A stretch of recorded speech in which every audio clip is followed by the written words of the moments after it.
আইনি ব্যবসার মাধ্যমে জীবিকা উপার্জন করে তাদেরকে আইনজীবী বলি, শ্রম দিয়ে জীবিকা উপার্জন করে তাদেরকে শ্রমজীবী বলি, ইত্যাদি ইত্যাদি। তো বুদ্ধি চর্চা করে যারা জীবিকা উপার্জন করে তাদেরকে বুদ্ধিজীবী বলা হয়।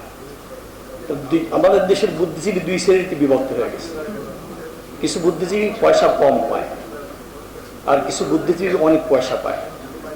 ওই সকল বুদ্ধিজীবী যারা বেশি পয়সা পায়, যারা ইসলামের ক্ষতি করতে পারে, দেশের ক্ষতি করতে পারে, মুসলমানদের ক্ষতি করতে পারে, তারা বেশি পয়সার জন্যে তারা জীবিকা উপার্জন করে।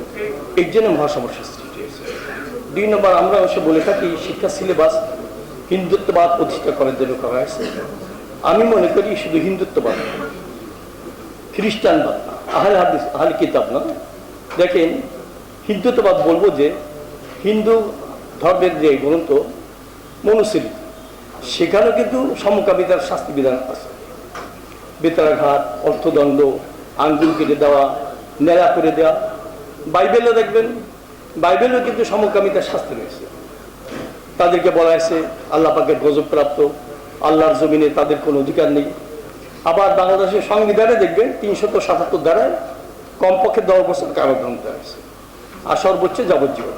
তাহলে এরা না সংবিধান মানে, না হিন্দু ধর্ম মানে, না বাইবেল মানে, অর্থাৎ এরা কিছু জীবিকার জন্যে মুসলমানদেরকে ধ্বংস করার একটা পায়তারা করতেছে।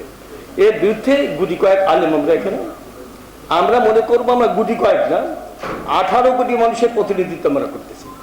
18 কোটি মানুষের মুখপাত্র আমরা। আর এখানে যারা এসেছেন আরো হাজার হাজার এসেছেন। সংঘবদ্ধভাবে এই তথাকথিত বুদ্ধিজীবীদের বিরুদ্ধে আমাদের অবস্থান নিতে হবে। আবার সরকারের মহৎকে আবার কেউ কেউ বলতে চায় যারা শিক্ষা সিলেবাসের বিরোধিতা করে এরা বিজ্ঞান বিরোধী। আমরা মনে করি বিজ্ঞান ওইটাই মানুষকে মানুষ করে, মানুষকে যারা পশুতে পরিণত করে এটা বিজ্ঞান হিসেবে আমরা স্বীকার করতে পারি না। আমি শেষ কথাটা বলতে চাই, আল্লাহ বলছে উলাইকা কাল্লাহ আমি বালহুম আদম। কিছু মানুষ আছে তারা পশুর মতো, এমনকি পশুর থেকে নির্দিষ্ট। এর উদাহরণটা দিয়ে আমি শেষ করতেছি। আমরা চতুর্পদ জানোয়ার দেখেছি আমাদের প্রত্যেকের বাড়িতে থাকতে পারে। আজ পর্যন্ত কোনো চতুষ্পদ জানোয়ারের মধ্যে দেখবেন সমকামিতার কোনো আলামতি নেই। কিন্তু মানুষে মানুষে সমকামিতার প্রশিক্ষণ দেয়। এরা আসলে চতুষ্পদ জানোয়ার থেকে নিকৃষ্ট। এরা চায় মানুষকে একটা পশুর থেকে নিকৃষ্ট বানাতে। এই অবস্থা আমরা কিন্তু বসে থাকতে পারি না। আমাদের দায়িত্ব আছে, জিম্মাদারি আছে।